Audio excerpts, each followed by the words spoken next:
Ya Rasulullah ya Nabi, laka syafa'ah wa hadha matlabi, antal murtaja yawma zihami, isfa' lana ya khairal anami, isfa' lana. Setelah kehancuran pasukan Raja Abraha, kota Mekah semakin ternama. Dari kota inilah sejarah manusia paling mulia dimulai. Ka'bah sebagai jantung kota Mekah semakin ramai dikunjungi para peziarah. Demikian pula para pedagang. Mereka datang dari berbagai penjuru jazirah. Namun sayang, Ka'bah mulai diselewengkan fungsinya. Akibatnya, kejahiliahan merajalela. Di tengah kondisi masyarakat jahiliyah itulah Nabi Muhammad dilahirkan. Bayi luar biasa itu lahir dari rahim seorang wanita mulia bernama Aminah. Pada saat itu ditandai peristiwa-peristiwa yang luar biasa. 10 balkon istana Kisra runtuh. Juga padamnya api-api yang biasa disembah oleh orang-orang Majusi.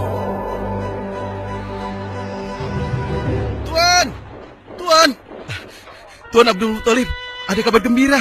Kabar gembira? Kabar gembira? Kabar gembira apa? Tuan, cucu Anda telah lahir. Benarkah? Laki-laki atau perempuan? Laki-laki, Tuan. Subhanallah, Alhamdulillah, Allahu Akbar.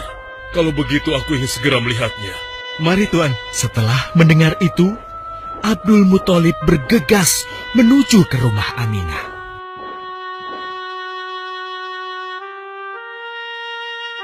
Ah, cucuku, kasihan engkau terlahir yatim. Dengan penuh kasih sayang, Abdul Muthalib membawa cucunya ke Ka'bah. Ya Allah, jadikanlah cucuku ini menjadi seorang yang mulia dan terhormat, sebagaimana Nabimu Ibrahim alaihissalam.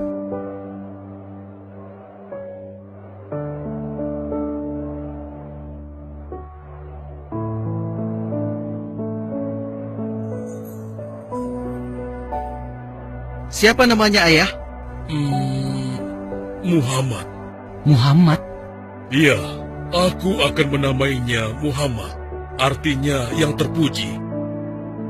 Kehadiran Muhammad kecil sungguh memberi kebahagiaan. Tidak hanya bagi keluarga Bani Hashim, bahkan seluruh kabilah suku Quraisy menyambutnya dengan sukacita.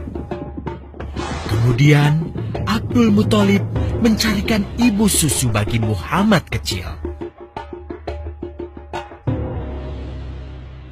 Kita sudah berhari-hari mencari anak susuan, yang dari situ kita akan mendapatkan imbalan yang cukup. Namun hingga saat ini, belum juga kita dapatkan. Ya, istriku, aku mengerti. Apa kita terima saja bayi yatim itu? Muhammad maksudmu? Iya, cucu dari Abdul Muthalib. Kasihan dia. Hampir semua teman-teman dari rombongan kita tidak ada yang mau menyusuinya. Karena tidak ada harapan untuk mendapatkan imbalannya dari ayah bayi itu. Betul juga engkau, istriku. Kasihan anak itu. Aku mendukungmu jika engkau susui dia. Mudah-mudahan Allah memberikan keberkahan bagi kita. Halimah segera mendatangi Abdul Muthalib. Dia bersedia untuk menjadi ibu susu dan pengasuh bagi Muhammad kecil. Betapa gembira Abdul Muthalib mendengarnya. Halimah dari Bani Sa'ad itu akhirnya dipercaya Abdul Muthalib untuk mengasuh cucunya 2 tahun lamanya. Ayo istriku, kita berangkat sekarang. Sebentar lagi suamiku. Insya Allah kita berangkat sampai anak ini kenyang. Kalau begitu, aku lanjutkan berkemas-kemas dahulu. Hah? Ada apa suamiku? Lihat, unta dan keledai kita. Mereka demikian sehat, tidak seperti sebelumnya. Subhanallah. Betul suamiku, tidak seperti kemarin. Demi Allah, kau tidak salah memilih istriku. Kau telah mengambil anak yang dipenuhi dengan barokah. Allah melimpahkan keberkahan atas Halimah dan suaminya. Mereka pulang ke kampung Bani Sa'ad dengan penuh rasa syukur. 2 tahun berlalu sudah. Tugas Halimatus Sa'diyah sesungguhnya telah usai. Saatnya Muhammad kecil harus dikembalikan kepada ibunya. Terima kasih Halimah. Engkau telah merawat anakku dengan baik selama 2 tahun. Tidak ada yang bisa kuberikan, kecuali aku berdoa. Semoga Allah memberkahi engkau dan keluargamu. Amin. Saya juga bersyukur diberikan kepercayaan dan kesempatan merawat anakmu, wahai Ibu Aminah. Namun, begini Bu, mohon maaf. Kalau boleh, izinkan aku merawat Muhammad lebih lama lagi. Aku masih sangat sayang padanya. Baiklah, kalau begitu aku setuju dengan usulmu. Bawa dan rawatlah Muhammad sebagaimana dia anakmu sendiri. Terima kasih, Ibu. Terima kasih.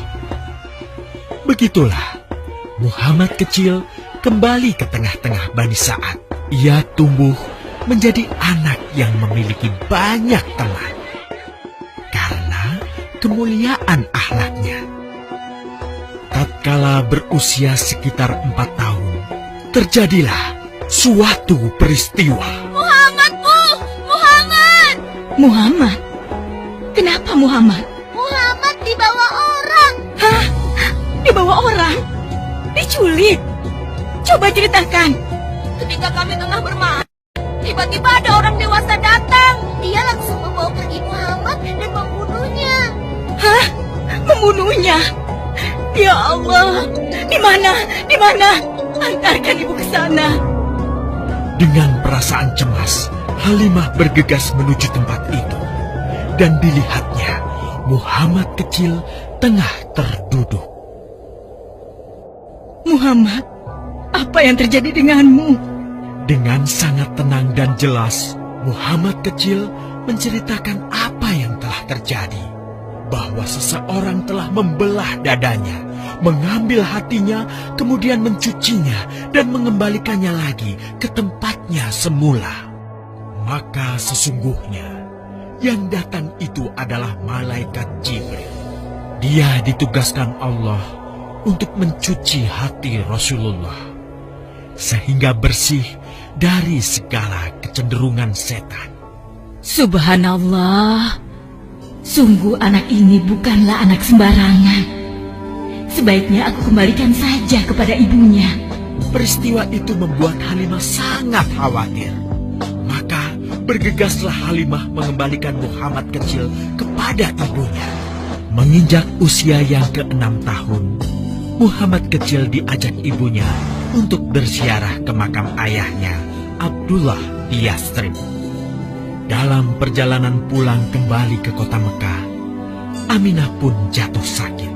Dari hari ke hari, tubuhnya semakin melemah. Hingga di sebuah kota bernama Abwa, letaknya antara Mekah dan Yathrib, Aminah meninggal di sana. Dan Muhammad kecil pun menjadi seorang anak yatim piatu. Sejak itulah, Muhammad kecil dirawat dengan penuh cinta dan kasih sayang oleh kakeknya, Abdul Muthalib. Muhammad, sudah berhentilah memerah susunya. Insya Allah, sudah cukup untuk persediaan kita hari ini. Beristirahatlah sejenak. Makanlah agar kau tetap sehat.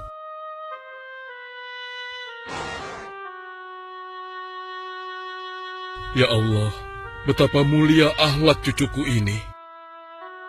Namun, kasih sayang Abdul Muthalib tidak berlangsung lama.